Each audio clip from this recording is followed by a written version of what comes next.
Vamos a iniciar, hermanos, nuestra actividad de esta tarde. Bienvenidos los hermanos que están ingresando. Y vamos a iniciar cantando el himno número 511. Gozo da servir a Cristo.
Bueno, yo creo que todos tenemos ese gozo, ¿verdad, hermanos? De servirle al Señor, porque ese es nuestro anhelo más grande. Les voy a pedir, hermanos, que se puedan poner de pie. Vamos a hacer una oración para poder encomendar la actividad de esta tarde. Yo sé que las alabanzas que vamos a cantar va a ser para honra y gloria de nuestro Señor Jesucristo. Le voy a pedir al hermano Abidán que nos pueda hacer esta oración.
Vamos a seguir cantando, hermanos, y vamos a cantar el himno número 365, los que esperan en Jehová.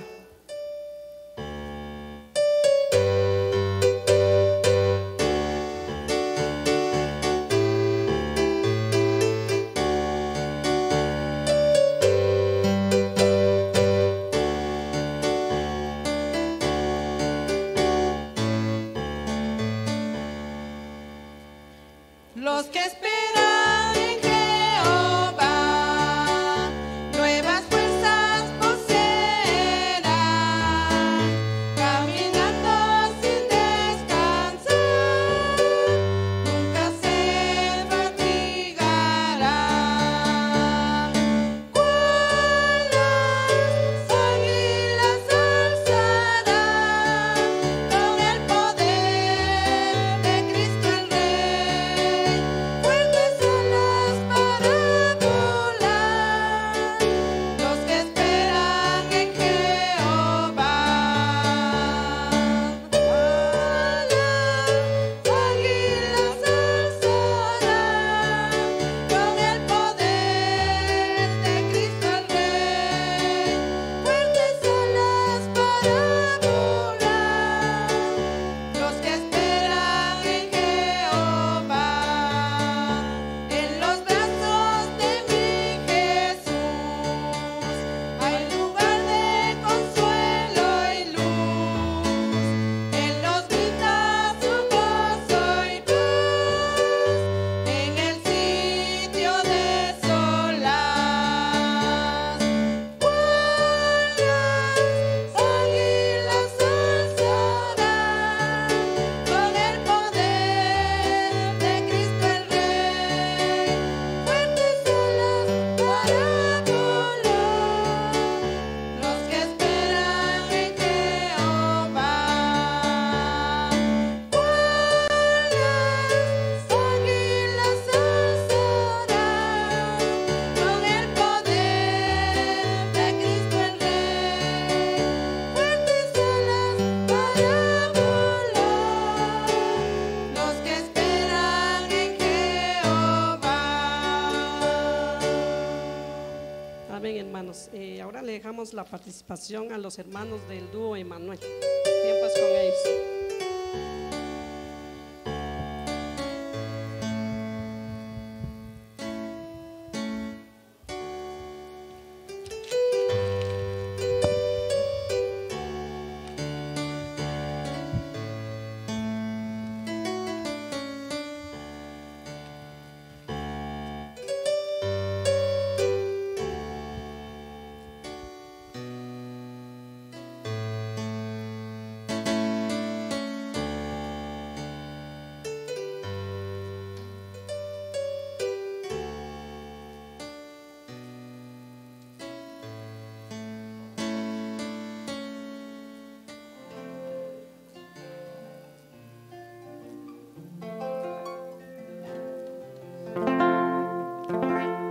Buenas tardes, hermanas y hermanos. Una bendición nuevamente poder glorificar el nombre de nuestro buen Dios en esta preciosa tarde, ¿verdad?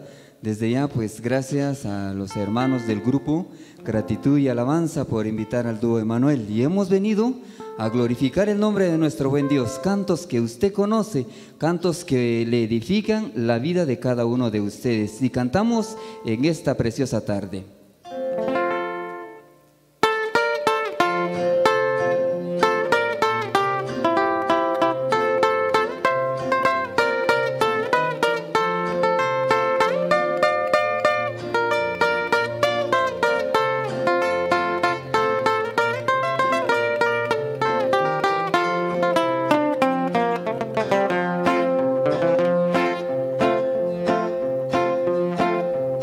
Soy misionero del Evangelio, por fe yo vivo y testimonio doy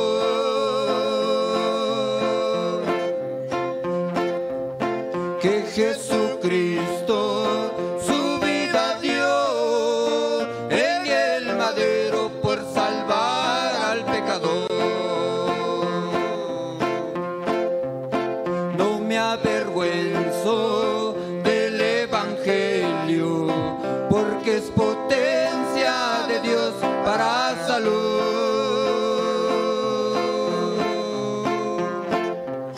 Así lo dijo el apóstol Pablo, también yo digo que es potencia de salud.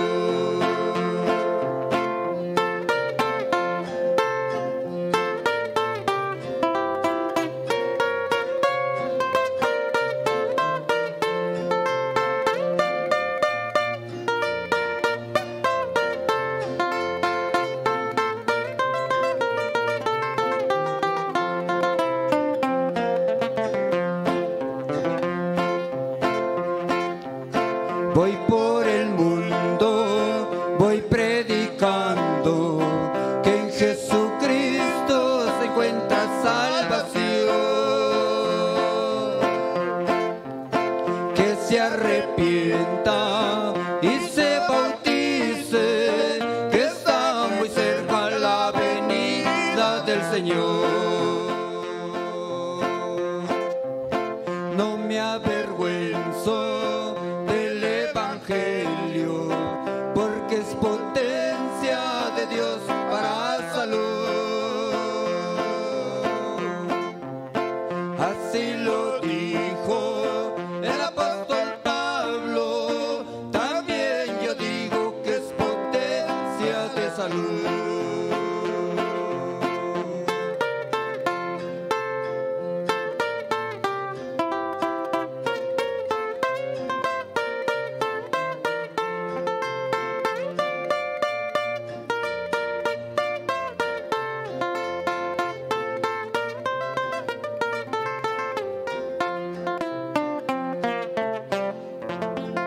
Amén. Así es de que sigamos glorificando el nombre de nuestro buen Dios.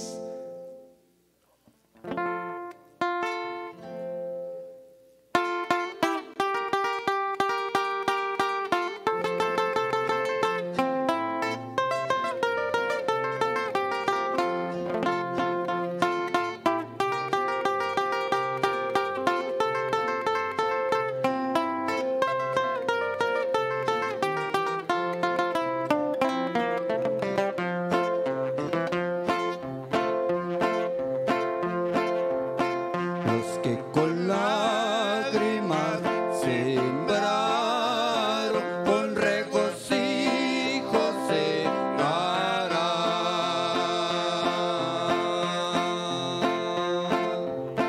Donde sus lágrimas regaron, hermosas plantas crecerán.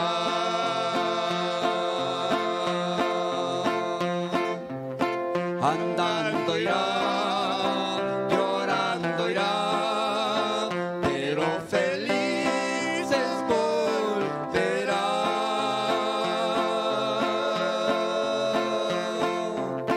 Andando irá, llorando irá, pero felices volverá.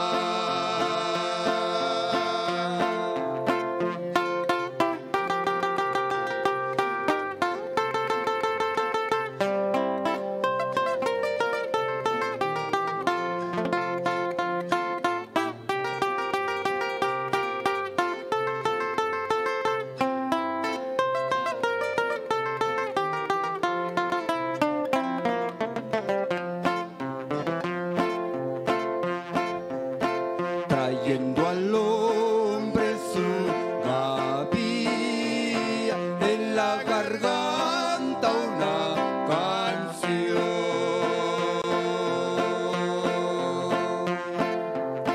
No se perdieron las semillas, mas dieron fruto y bendición.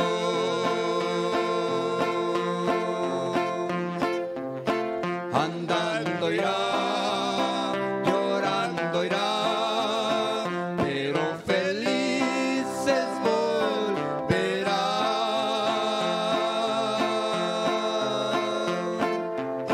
Andando irá, llorando irá, pero felices volverá.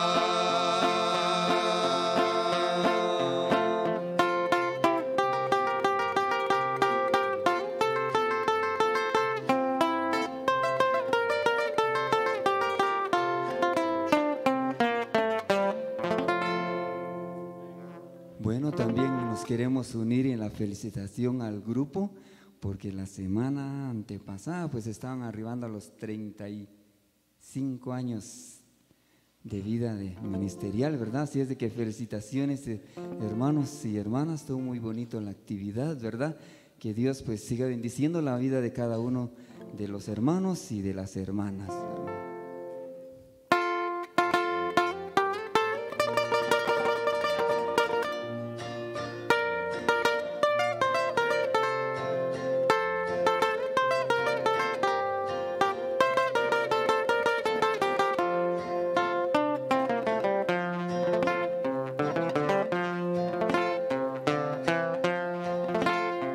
Pagaba yo por el mundo en una noche sin luz. Sabía el nombre de Cristo,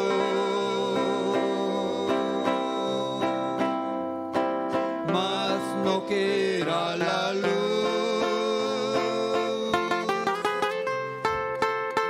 Sabía bien que su muerte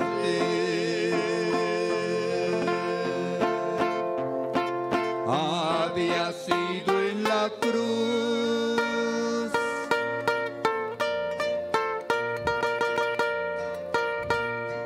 Pero que me amaba tanto,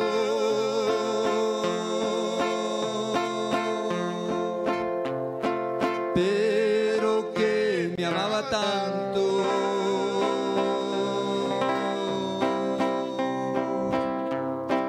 no me lo había dicho aún.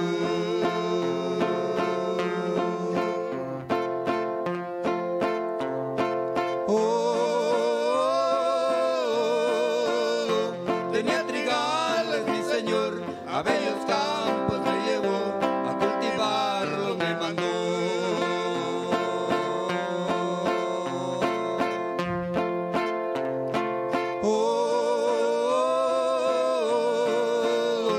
Tenía trigales mi Señor, a bellos campos me llevó, a cultivarlos me mandó.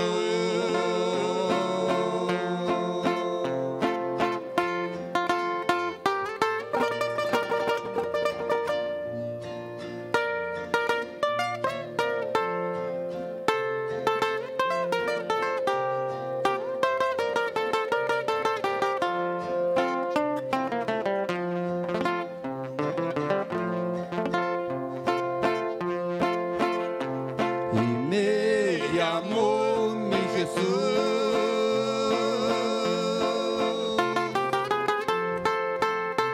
y del dulce tono voz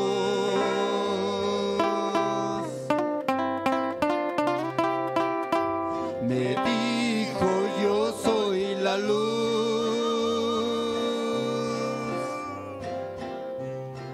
caminaré del cielo en pos,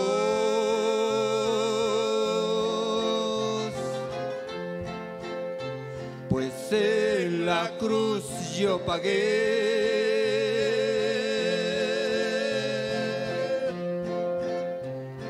la deuda del pecador.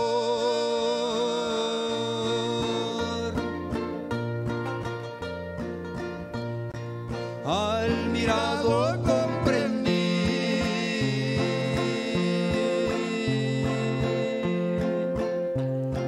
al mirado comprendí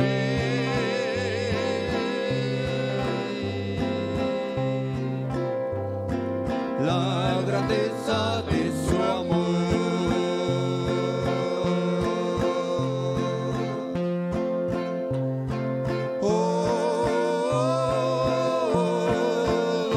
Tenía trigales mi Señor, a bellos campos me llevó, a cultivarlos me mandó.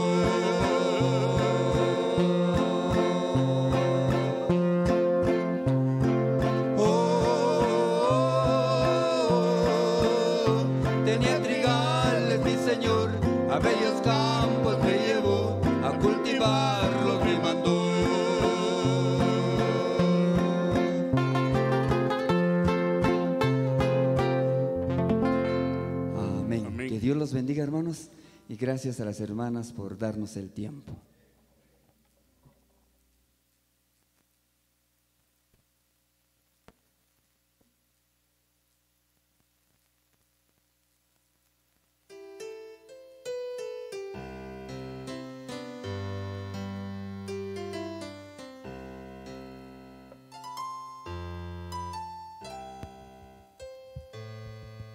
Que Dios siga bendiciendo la vida de nuestros hermanos y hay que seguir adelante, hermanos. Vamos a dejar el tiempo a los hermanos diáconos de turno para recoger la ofrenda.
El Señor va a multiplicar esa ofrenda y en esta tarde vamos a dejar el tiempo, hermano pastor, para la meditación de esta tarde.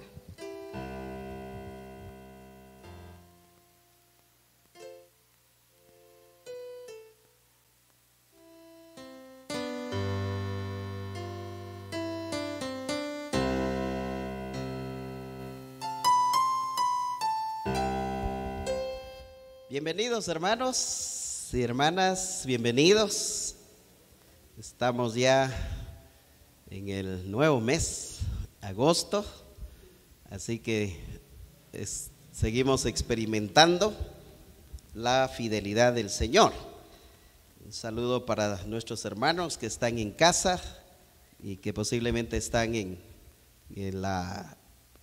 observando el programa allá en casa, así que ya hay esta facilidad para los hermanos que por alguna razón no pueden estar, así que deseamos que Dios los bendiga. Muy bien, hermanos, voy a llevarlos a que veamos San Juan capítulo 1. Vamos a estar meditando ahí este martes, el jueves y domingo en el pensamiento, ¿verdad?, del contexto de la persona de Cristo, y que celebramos la Santa Cena, estos 3 cultos. Y entonces nos enfocamos un poquito en la persona de nuestro Señor y Salvador Jesucristo. San Juan capítulo 1, versículos 19 en adelante. Vamos a ver aquí un pasaje que tiene que ver con la persona de Cristo. Alrededor de él, los personajes que fueron importantes. Y en el capítulo 1, 19 al 28, que sería una parte, luego el 29 al 34, otra sección, y luego el 35 hasta el verso 42, otra sección, y el 43, otra sección. Ahí vamos a ir viéndolo y explicándoles.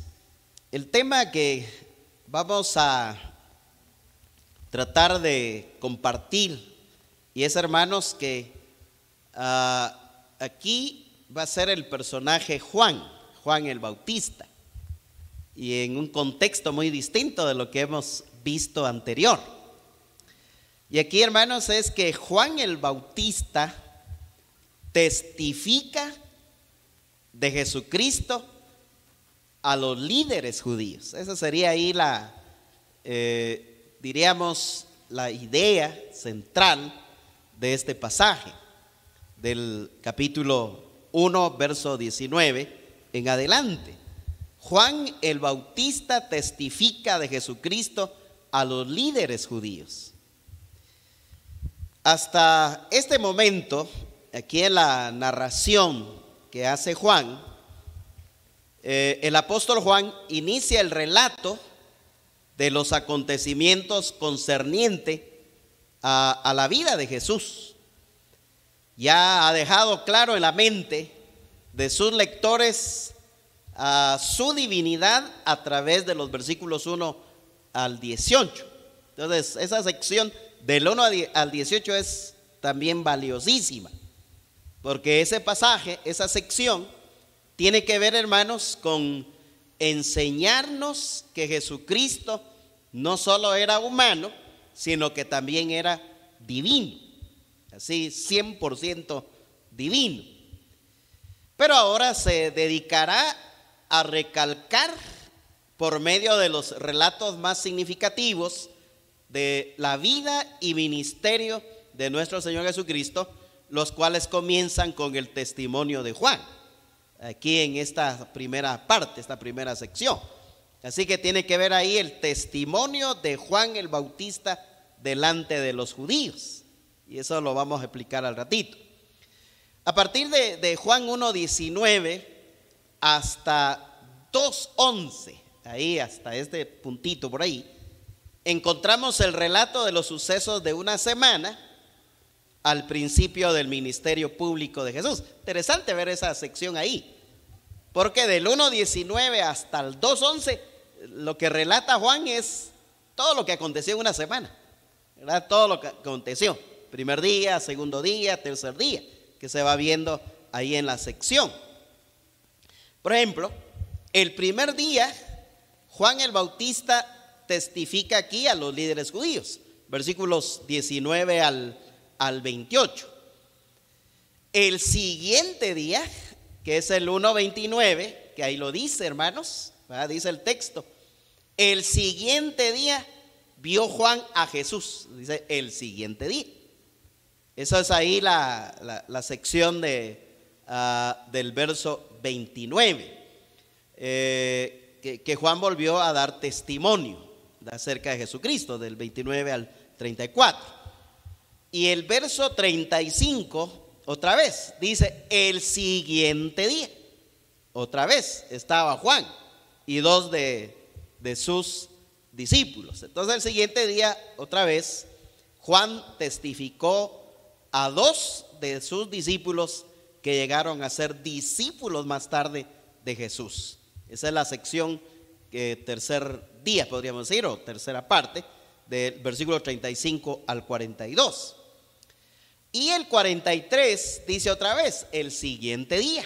Interesante ver esto aquí, el verso 43 también. Dice, el siguiente día quiso Jesús ir a Galilea y halló a Felipe y le dijo, sí. Ahí está el siguiente día, ¿verdad? Esa sección del 1:43 se añadieron dos discípulos más a Jesús. Esa sección del 43 al 51. Así que eso vamos a ir viendo poco a poquito en el caminar de las actividades de Santa Cena. Entonces, la primera sección vamos a enfocarnos, quizás no vamos a hacer un estudio palabra por palabra o texto por texto, y vamos a tratar de enfocarlo de otra manera. En los versos, regresando ahí al 1:19 al 28, esa sección, hermanos, se puede bosquejar de varias maneras. pero lo vamos a bosquejar con 2 puntos. Y el primer punto, porque aquí, hermanos, la sección va a estar identificada por preguntas, ¿verdad? Por preguntas. Y por eso vemos aquí que Juan realmente es buscado por esta comisión de judíos para averiguar si él era o no era al que esperaban, al Mesías. Y entonces comienzan ahí con una pregunta. Dice ahí el verso, la pregunta está ahí en el verso 19. Dice: este es el testimonio de Juan cuando los judíos enviaron de Jerusalén sacerdotes y levitas para que le preguntasen: ¿tú quién eres? Una pregunta importantísima. Y de hecho, a base de eso vienen otras preguntas. Pero la segunda pregunta que yo puedo ver en el pasaje como 2 preguntas importantes en la sección es esta. La primera: ¿tú quién eres? Y la segunda pregunta está en el verso 25. Y le preguntaron, le dijeron: ¿por qué pues bautizas si tú no eres el Cristo, ni Elías, ni el profeta? Esa es la segunda pregunta que le hacen a Juan. Y entonces ahorita nos vamos a enfocar en este momento, en esta actividad, a la primera pregunta, ¿verdad? Dice: ¿tú quién eres? Esa es la pregunta. Y la verdad es que están haciendo una investigación de quién es Juan y quién es Jesucristo, ¿verdad? Porque ellos quieren saber eso, aunque atrás de eso hay otras intenciones. Así que la primera pregunta que le hicieron a Juan: ¿tú quién eres? Refleja muchas cosas, ¿verdad? Refleja muchas cosas. Quizás una de las cosas que uno puede ver, hermanos, es que refleja confusión. Hay aquí confusión, refleja confusión. Confusión de los judíos, porque quien esperaba a Jesús no es el mundo entero, no son los gentiles. Los que saben de la profecía y saben la noticia, el mensaje, etcétera, etcétera, desde el Antiguo Testamento que viene un Mesías, es el pueblo de Israel. Los israelitas sabían eso. Y entonces la pregunta aquí refleja eso, ¿verdad? ¿Tú quién eres? Refleja confusión. Confusión en relación a Juan, ¿verdad? Porque Juan se levanta como un gran predicador, ¿verdad? Un gran predicador que desafía. Y ahora ya pueden conectar la historia que terminamos estudiando en el estudio de Marcos, y que es decapitado, ¿verdad? Por orden de Herodes, pero manipulado por Herodías. Pero aquí lo que estamos viendo es que los judíos están confundidos. ¿Es este Juan el Mesías que esperamos? Por eso está la pregunta: ¿tú quién eres? Bueno, mucha gente hasta hoy día, hermanos, no es solo en aquel entonces, en el tiempo de Juan el Bautista, había confusión. Sigue hoy confundida la gente. Hay mucha gente confundida, ¿verdad? Está la mente cegada. Y ahorita que todas las redes sociales está invadido, ¿verdad?, por la predicación, algunos predicando el evangelio en verdad y otros quizás enseñando equivocadamente. Así que hay una confusión. No es nada nuevo la confusión en la gente, ¿no? No sabe, hay gente que no sabe creer si el Cristo de la Biblia es el verdadero Jesús o hay otro. ¿Verdad? Porque hay líderes hoy que se han proclamado ser los salvadores del mundo. Y no, hermanos, creo yo que vamos a ir viendo en esto, y por eso me llamó la atención poder reflexionar en este acto de Santa Cena, estar bien claros, bien definidos y con convicción que Jesucristo, a quien hemos creído, es el que está en la palabra de Dios. Es el que vino a este mundo hace 2000 años. En Él hemos creído. Así que refleja la confusión de los judíos sobre Él, porque eso lo vamos a ir viendo en los versículos 21 y 22, que eso se ve ahí. Pues no se ajustaba Él a ninguna de sus expectativas mesiánicas, ¿verdad? Porque tenían esa duda de que si es Juan el Mesías o quién es, pero veían detalles que no se ajustaban ahí.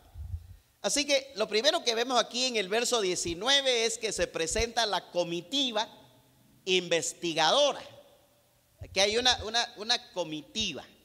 Dice ahí en la primera parte del verso 19: este es el testimonio de Juan, cuando los judíos enviaron de Jerusalén sacerdotes y levitas para que le preguntasen. Entonces ahí observo yo que hay una comitiva, ¿verdad? Que va buscando a Juan. Y que de hecho ellos no sabían si realmente es Juan o es otro personaje que está ahí. Así que la frase inicial nos declara y confirma nuestro tema, ¿verdad? Este es el testimonio de Juan. Y entonces se presentan los relatos que ya les he dado ahí de cómo va estos relatos, el primer día, el siguiente día y el siguiente día que hemos mencionado. Luego ahí el término judío, porque ahí está la palabra, dice el testimonio de Juan, cuando los judíos, ¿verdad? Cuando los judíos. Y cuando uno lee así, pareciera ser que es como que fuera realmente todos los judíos. Y no, aquí lo que más adelantito, ahí mismo en el mismo texto, se especifica que es una comitiva, es una comisión que va ahí a hacer algunas investigaciones. Entonces el término judío aquí en la Biblia, o especialmente en el Nuevo Testamento, algunas veces se va a referir a Israel como nación, algunas veces. Entonces uno tiene que ver el contexto, ¿va? Para ver si el término judío ahí se refiere a la nación completa. Pero en este texto aquí, cuando habla de judíos, aquí no se refiere a la nación, sino se refiere a las autoridades religiosas, ¿verdad? A las autoridades religiosas.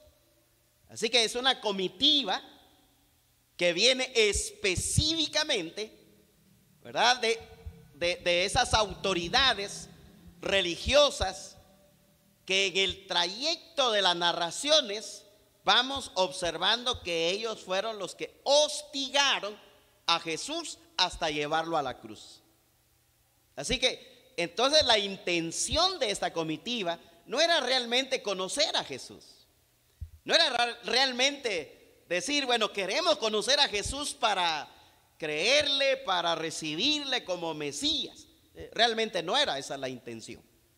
Es probable que el mensaje de Juan, que era muy duro, porque unos pasajes más atrás, entre Mateo y Marcos o Lucas, recuerdan ahí que cuando Juan se confronta a los judíos, les habla fuerte, ¿verdad? Les llamó la atención fuerte. La generación de víboras, así los trató, ¿verdad? Ustedes deben de arrepentirse. Entonces, Juan conocía perfectamente el pensamiento o la intención o realmente qué buscaban los judíos. Y entonces parece ser que aquí la intención de esta comitiva no es realmente llevar una noticia buena para decir, bueno, ya vino el Mesías. No era esa la intención.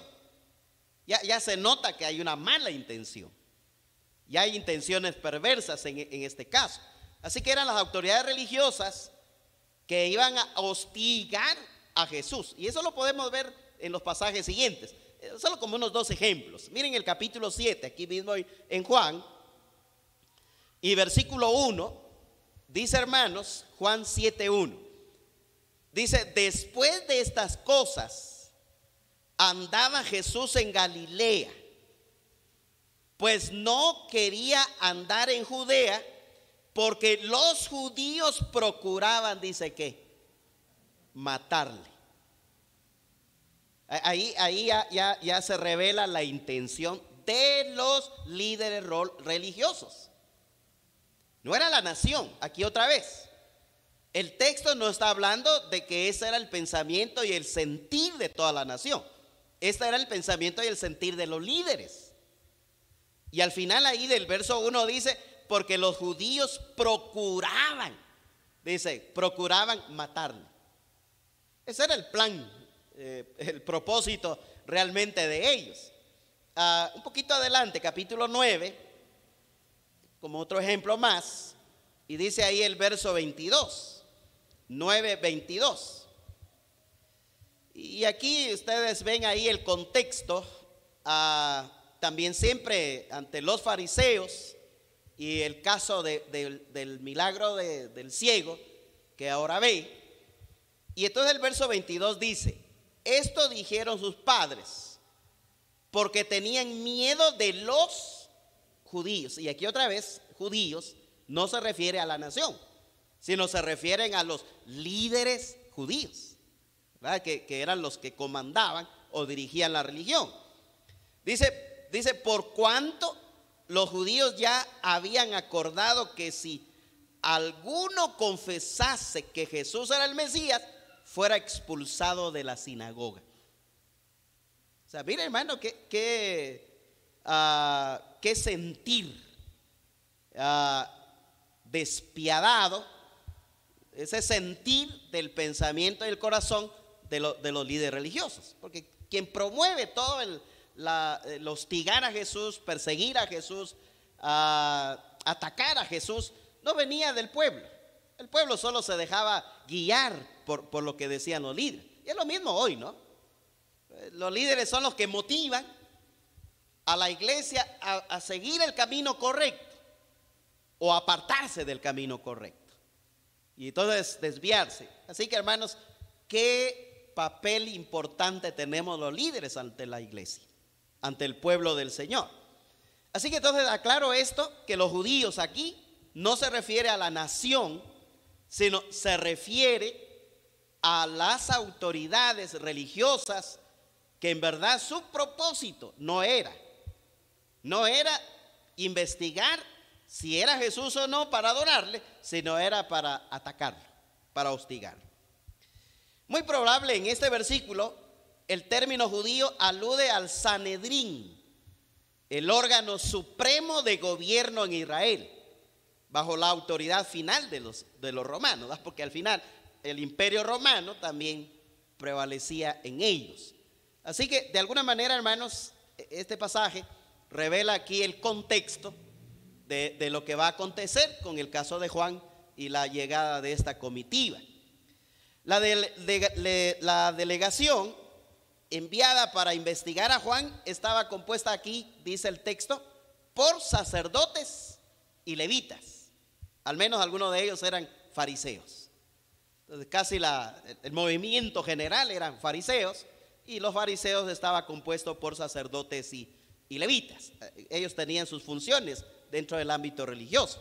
Así que era la pura esencia, ¿no?, de quienes debían de haber dado la bienvenida a Jesús. Son los que se oponen a la venida del Señor. Bueno, mucha gente hoy así es, ¿no? Mucha gente no quiere a Jesús en sus vidas. No quieren a Jesús en su familia.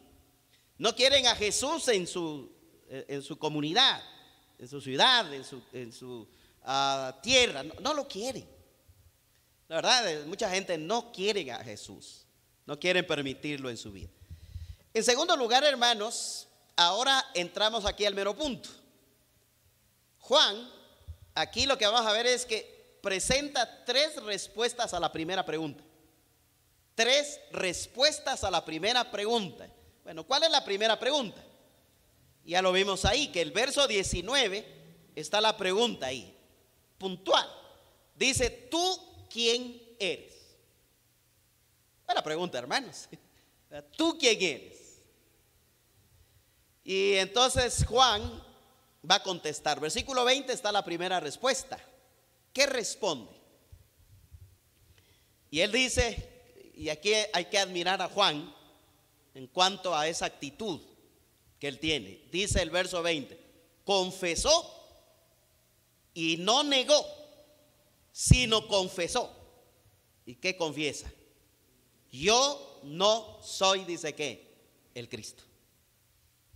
Mira, hermano, qué respuesta maravillosa. Así que negó ser el Cristo. Juan negó ser el Cristo, primera respuesta. Él dice que no.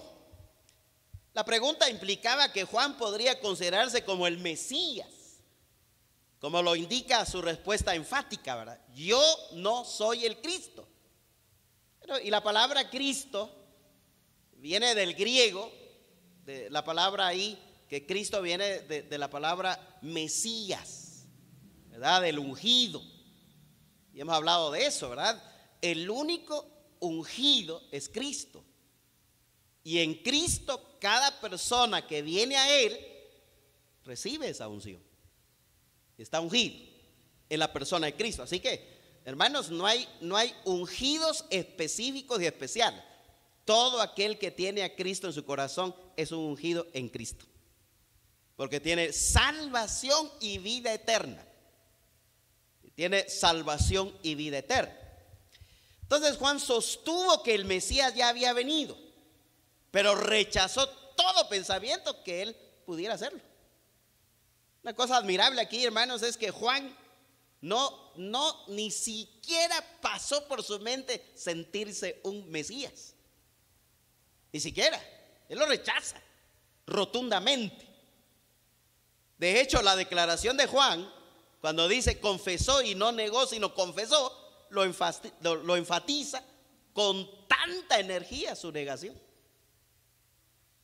Él lo afirma, dice, no lo soy. Juan aclara que él no es quien ellos sospechan. Me parece ser que la intención de ellos es hacerle la pregunta, ¿verdad? Porque sospecha. Tienen sospechas si es él. Y él dice, yo no soy el Cristo. A diferencia de algunos de sus seguidores, él entendía perfectamente su papel en ese plano profético. Él sabía cuál era su función. Él sabía que él no era el Mesías. Él sabía que él no era Cristo. ¿Cómo lo sabemos? Un poquito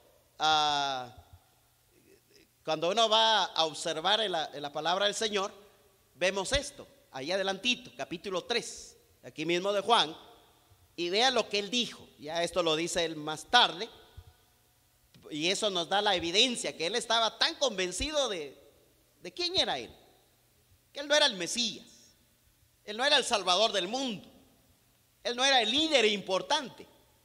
Y entonces él dijo esto, San Juan capítulo 3, y dice el verso 25 hasta el 30. Miren lo que él dijo. Dice, entonces hubo discusión entre los discípulos de Juan y los judíos acerca de la purificación. Y vinieron a Juan y le dijeron, Rabí, mira que el que estaba contigo al otro lado del Jordán, de quien tú diste testimonio, bautiza y todos vienen a él. Respondió Juan y dijo, no puede el hombre recibir nada si no le fuere dado del cielo. Vosotros mismos me sois testigos de que dije, yo no soy el Cristo, sino que yo soy enviado delante de él. El que tiene la esposa es el esposo, mas el amigo del esposo que está a su lado y le oye, se goza grandemente de la voz del esposo. Así pues, mi gozo está cumplido. Es necesario que él crezca, pero que yo mengüe. Qué palabras de un corazón que no está dañado por las superioridades, o que no está dañado por intereses puramente humanos, carnales, etcétera, etcétera, porque eso se ve mucho en el ámbito religioso. Ustedes han oído temas como el sustituto de Cristo, vicario de Cristo, que ha venido en nombre de Cristo, en lugar de Cristo. Y Juan no dice eso. Juan totalmente tiene muy claro su pensamiento. Y a mí me llama la atención por lo que él dice. Y el verso 30, es necesario que él crezca, pero que yo, dice, ¿qué? Mengue. Así que, hermanos, entonces él entendía perfectamente su papel, subordinado como precursor de Cristo. Él era precursor, y que eso está anunciado en uno de los profetas, no sé si es Malaquías, que anuncia que Juan sería uno que prepara el camino, que prepara el camino.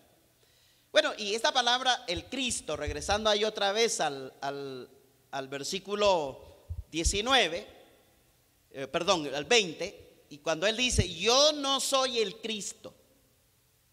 Esa palabra, el Cristo, para nosotros ahora quizás la idea no está tan oculta o confusa, o que no la conocemos. Pero ya entendemos que el nombre aquí, Cristo, es el ungido, el Mesías. Eso es lo que está diciendo ahí. Y realmente Juan en el original podría haber dicho así, ¿verdad? Dice, yo no soy el Mesías.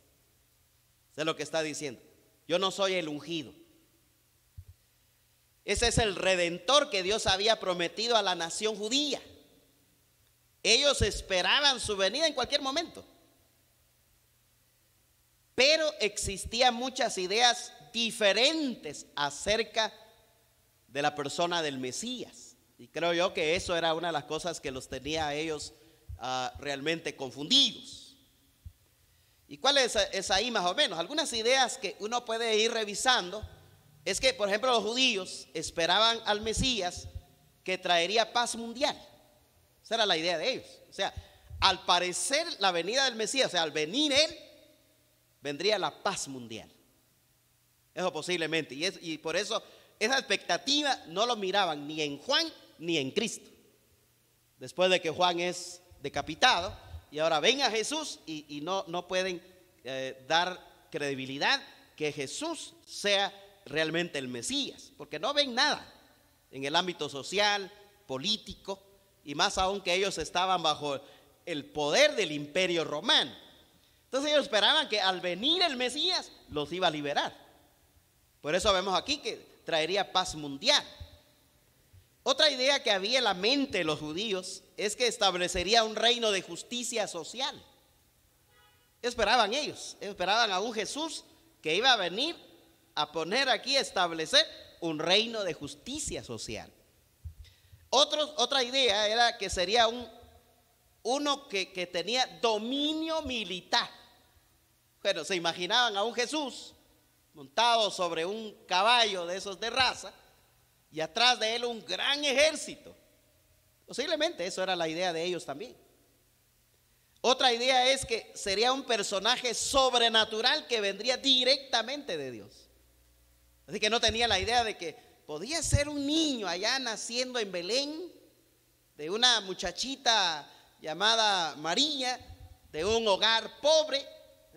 Para ellos esas expectativas no estaban en la mente de ellos. No recordaban eso en la profecía. O que sería un príncipe del linaje de David, que eso más o menos sabían eso. Así que hay unas ideas aquí que probablemente haya sido la razón por qué no miraban a Jesús como el Mesías. Y no veían eso ni en Jesús, ni lo habían visto en Juan. Así que la palabra yo señala una declaración enfática. Cuando Juan dice ahí, yo, en el verso 20, dice, yo no soy el Cristo.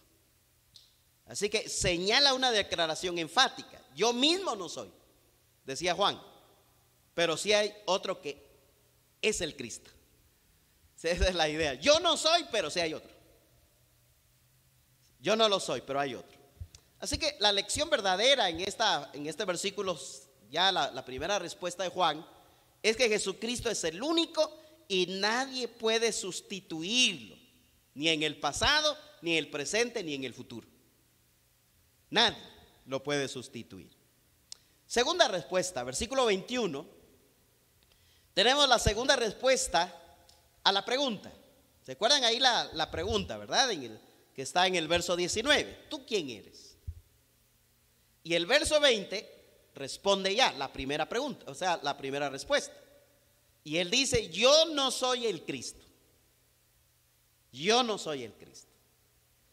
La segunda es que en el verso 21, entonces, si él no es Cristo, los investigadores dicen, entonces sigue la pregunta, ¿quién eres tú? Y entonces se recuerdan de otro personaje. ¿De quién se recuerdan? De Elías. Y dice, y le preguntaron, ¿qué pues? ¿Eres tú Elías? Bueno, había una profecía, hermanos. En Malaquías, en el capítulo 3, versículo 1, y capítulo 4, versículo 5, hay una profecía que vendría Elías.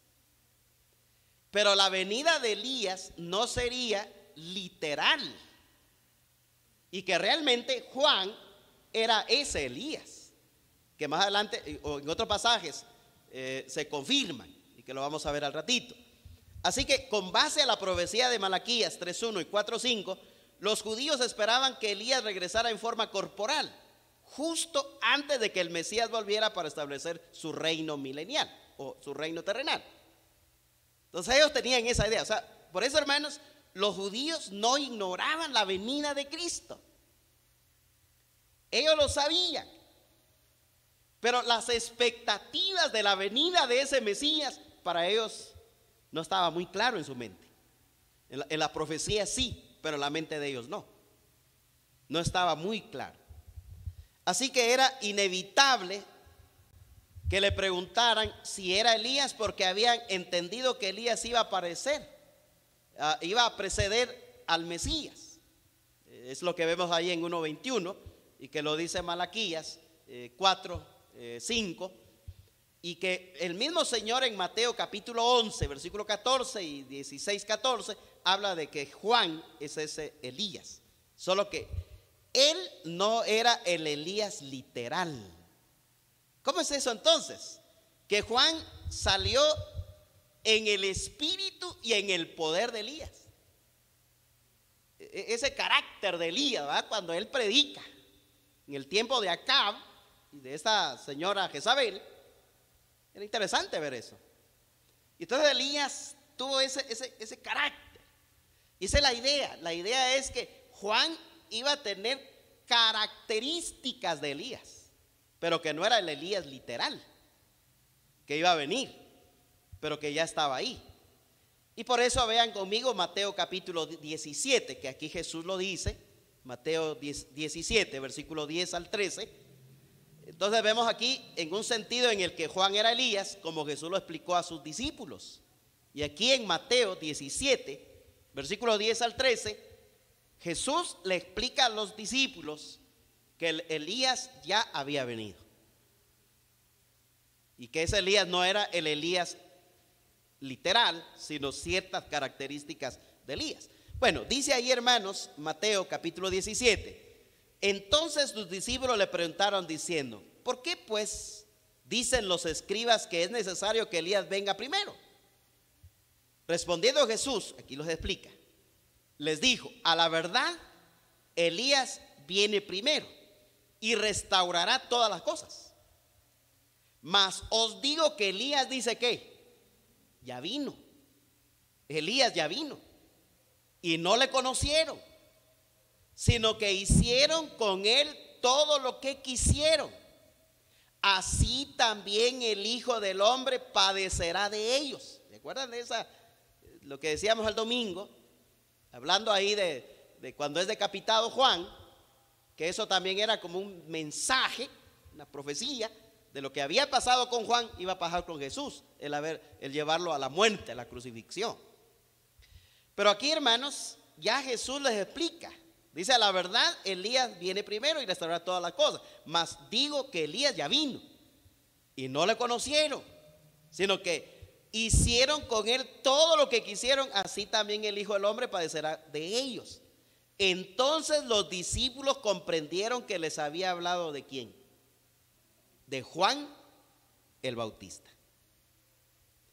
Así que todos hermanos, la respuesta de Juan en relación a la pregunta, ¿eres tú el Cristo? Dice, no lo soy, yo no soy el Cristo. Entonces, ¿quién eres tú? ¿Eres Elías? Y otra vez él dice, enfáticamente dice, ¿qué? No soy. No soy. Es interesante ver eso. A mí me llama la atención, ¿verdad? Porque, y aún hoy la gente está buscando quién es Jesucristo. La gente está preguntando, aún hay creyentes todavía que no han entendido quién es Jesucristo. Y entonces dice el 21, regresando a Juan 1:21, y le preguntaron, ¿quién pues? ¿Eres tú Elías? Dijo, no soy. Dijo, no soy.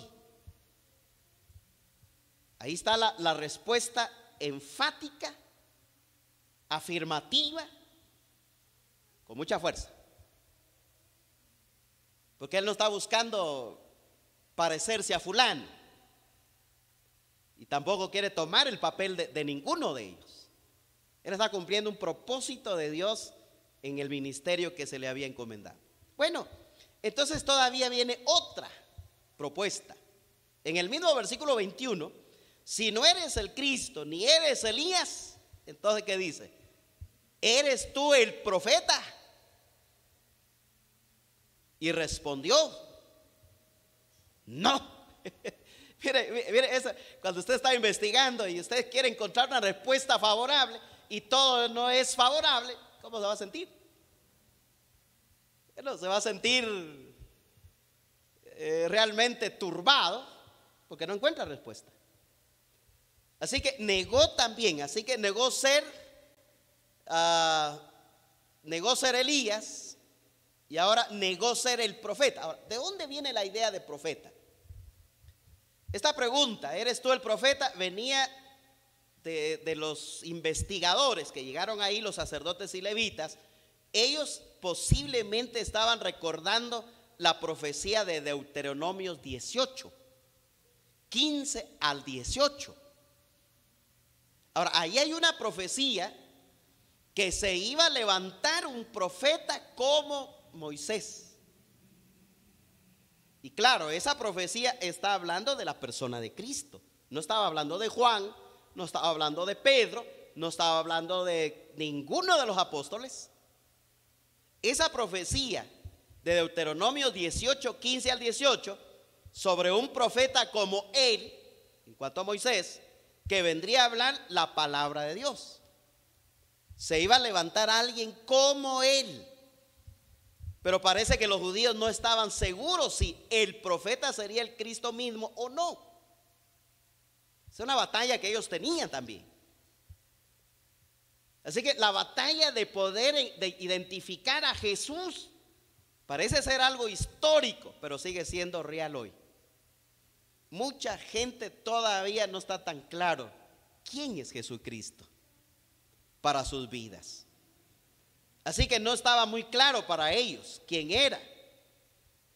Por ejemplo, algunas citas como esto que yo se lo leo rapidito aquí. En Juan 7:40 dice estas palabras: entonces algunos de la multitud, oyendo estas palabras, decían, verdaderamente este es el profeta. Cuando ellos dicen eso, los judíos, cuando están diciendo esto, verdaderamente este es el profeta, viene a su mente el Deuteronomio capítulo 18. Están pensando ahí en ese profeta, ¿verdad? Según Juan 7:40. Pero Lucas 7:19 dice, y los envió a Jesús. Aquí el caso de Juan, cuando está en la cárcel, y dice, y los envió a Jesús para preguntarle, ¿eres tú el que había de venir o esperamos a otro? Aún Juan estaba luchando también para poder tener clara la identidad de la persona de Jesús. Estaba luchando.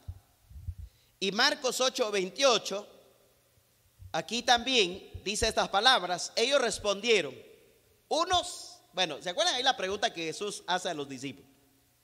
¿Quién dice la gente que soy yo? ¿Quién dice la gente?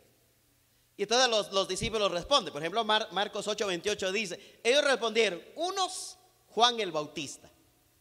¿Se acuerdan toda esa escena de a donde Herodes Antipas y todo en ese contexto, ¿no? Otros dicen que eres Elías y otros, alguno de los profetas. Vea cómo estaba la mente, el concepto, el pensamiento de la gente en el tema de la persona de Cristo. Pero hermanos, uno puede ver esa gran confusión allá, sigue siendo hoy todavía. Mucha gente ven a otros como que es el salvador del mundo, que ha estado en la historia, y apuntan ahí su mirada. Ellos creen que ese es el salvador. Pero hermanos, a la luz de la Biblia, nadie más puede sustituir a Jesús, que solo es Él. Nadie más.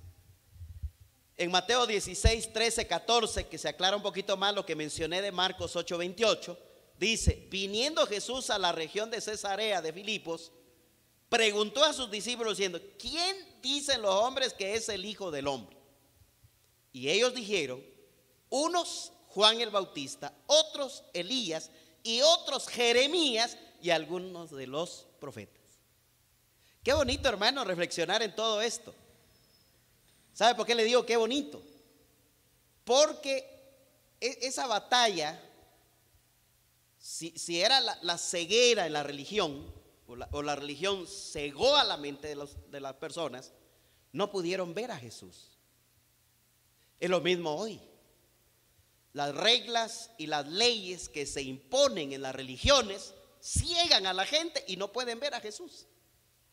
No pueden entender a la luz del mensaje que el que se habla en las Escrituras es el Hijo de Dios, el que murió en la cruz del Calvario y dio su vida para salvarlo a usted, sin necesidad de hacer obras, sin necesidad de que usted luche para ir al cielo, porque Cristo dio su vida en la cruz del Calvario para que usted fuera salvo.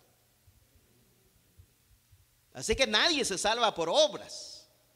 Nadie se salva hoy por medio de los líderes religiosos, pastores y todos los líderes que hay hoy. Hoy simplemente somos los predicadores, los que deberíamos anunciar que usted puede salvarse solo a través de la persona de Cristo.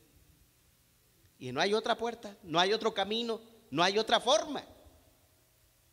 No hay otra forma en que usted se puede salvar. Así que aquella gente que estaban averiguando, investigando y observando y estudiando para ver si era él o no, lo triste es que lo tenían al frente de ellos y no llegaron a creer. Y hoy tenemos el mensaje escrito aquí en su palabra y ni aún así la gente no lo quiere creer y no quiere ser salvo. Entonces Juan negó ser ese profeta y responde simplemente no. A mí me llama la atención esto. ¿Eres tú el Cristo? Que es la pregunta ahí. ¿Tú quién eres? ¿Verdad? ¿Tú quién eres? La idea aquí es, ¿eres tú el Cristo? No, Señor. ¿Eres tú Elías? Tampoco, Señor. ¿Eres tú el profeta? No, Señor. Entonces, ¿quién eres tú? Y él responde, versículo 22 y 23, responde. Juan se identificó sencillamente como la voz. Y algunos ahí tienen hasta su programa, algunos titulan este pasaje así, la voz que clama en el desierto. Y vean lo que dice ahí el 22. Le dijeron, pues ¿quién eres? Aquí ya parece ser que están frustrados, ¿no? Pues ¿quién eres? Para que demos respuestas a los que nos enviaron. ¿Qué dices de ti mismo? Y dijo, yo soy la voz de uno que clama en el desierto. Enderezad el camino del Señor, como dijo el profeta Isaías. Mire qué interesante esto. Esa respuesta de Juan. Los miembros de la delegación, frustrados con la serie de respuestas concisas y negativas de Juan, y sin oposición obvias le dijeron, pues ¿quién eres? Y necesitaban llevar una respuesta. Entonces, claramente manifiesta una actitud muy importante. ¿Qué actitud muestra Juan aquí? Y hermanos, es la humildad sincera. La humildad sincera. Eso es lo que le falta a muchos líderes hoy. Muchos líderes hoy en su labor ministerial, pastoral, ya se creen mesías. Ya se creen dueños de la obra. Pero Juan, aún teniendo todas las credenciales que pudo haberlo dicho, no lo dijo. Sencillamente él dijo algo muy sencillo. Él dijo, yo soy la voz de uno que clama en el desierto. Yo soy la voz de uno que clama en el desierto. Y aquí vemos absolutamente la humildad sincera de Juan. Indudablemente la respuesta de Juan era lo que la delegación estaba esperando oír. En lugar de afirmar ser alguien importante, se refirió a sí mismo humildemente tan solo como la voz de uno que clama en el desierto. Hermano, qué lindo eso. Y en la época que vivimos hoy, la época de la fiebre de titulitis, porque hoy uno se siente más importante en decir soy licenciado, soy doctor, así que me respeta. Soy el ungido. Algunos se han atrevido a hacerlo. No, hermanos, somos siervos del Señor. Usted es un siervo, yo también. Pero el orgulloso no acepta ser siervo. Pero el verdadero hijo de Dios acepta ser el siervo de Dios, que también sigue proclamando que Jesús es el único camino, la verdad y la vida eterna. Y solamente, hermanos, qué precioso ver esto, cómo Juan testifica de quién es Jesucristo. No es Elías, no es Juan, no es Jeremías, ningún profeta, ningún apóstol, ninguno de hoy.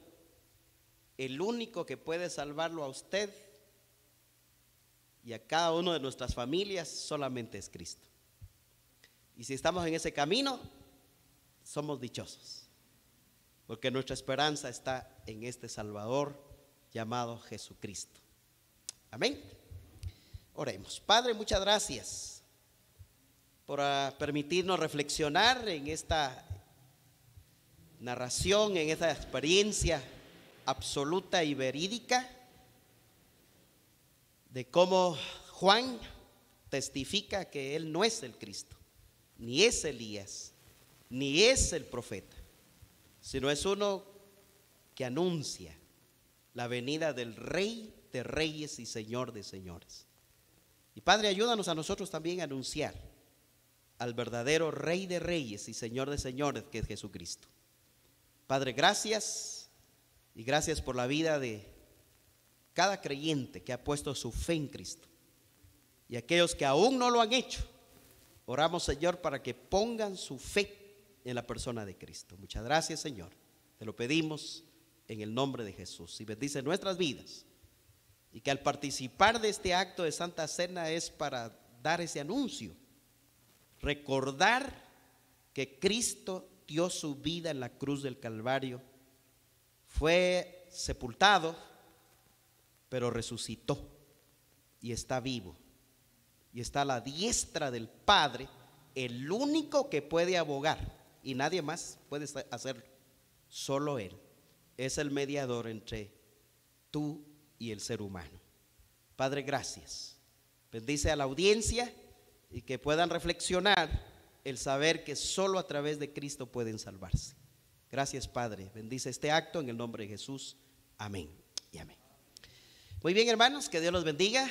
Estamos listos para participar.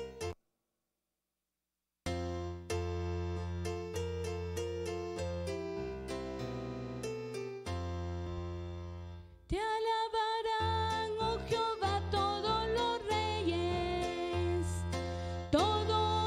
reyes de la tierra.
Jesús es precioso, mi buen Salvador, por siempre le alabo por su grande amor.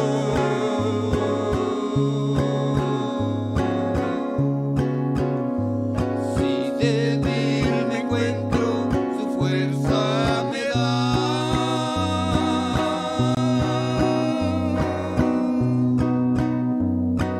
Él es mi precioso Jesús.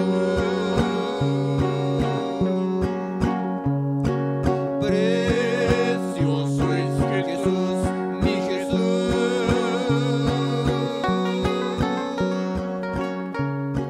Precioso es Jesús, mi Jesús.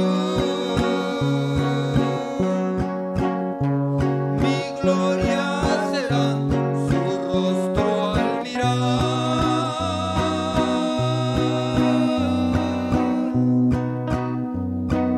Él es mi precioso Jesús.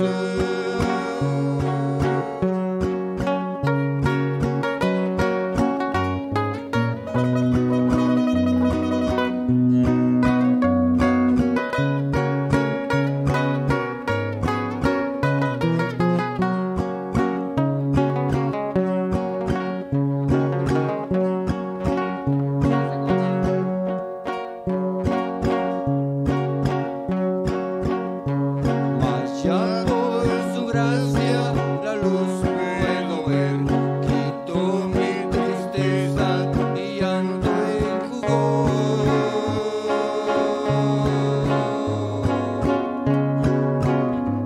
Por fe yo contemplo mi eterno hogar.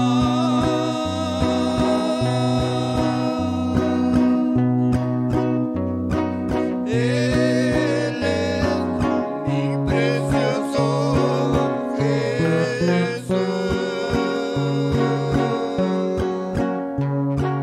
Precioso es Jesús, mi Jesús.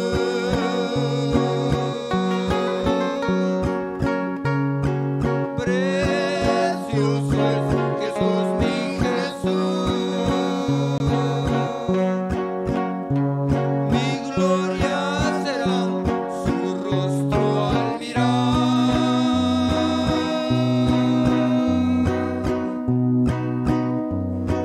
Él es mi precioso Jesús.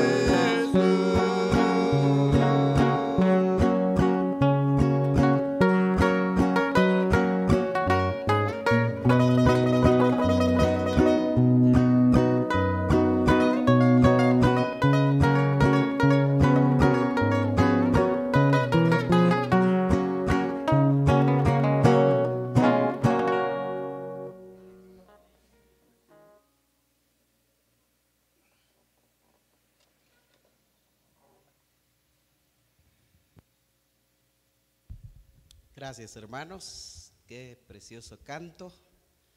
Nos hace también, ¿verdad?, de reconocer a Jesús como una persona no solo agradable su carácter, sino también es la persona que nos redime, ¿verdad? Nos justifica ante el Padre, ante nuestro Señor, y ser libres de la condenación eterna.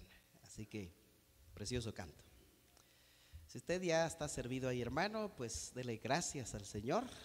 Es un momentito para que usted le dé gracias por su vida, lo maravilloso, ¿verdad?, de cómo el Señor lo ama a usted, cómo el Señor lo quiere.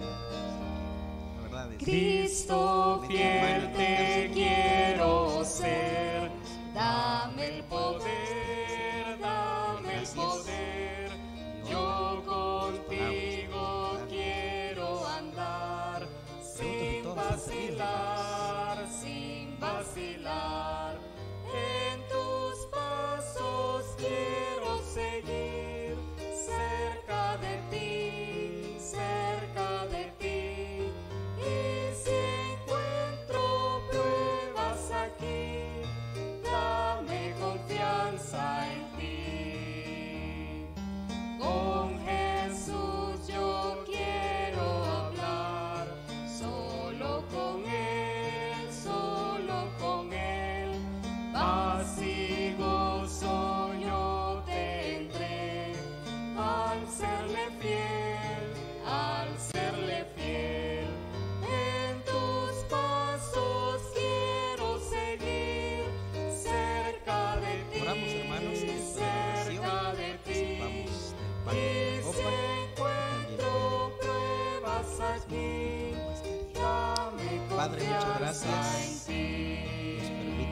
orar dame ardiente este acto muy especial. corazón, lleno Nos de hace amor, recordar lleno de a amor, nuestro Salvador y y tu Señor, Espíritu, que vino a este mundo Señor, como a de redimir, amor, a rescatar, como a de salvar,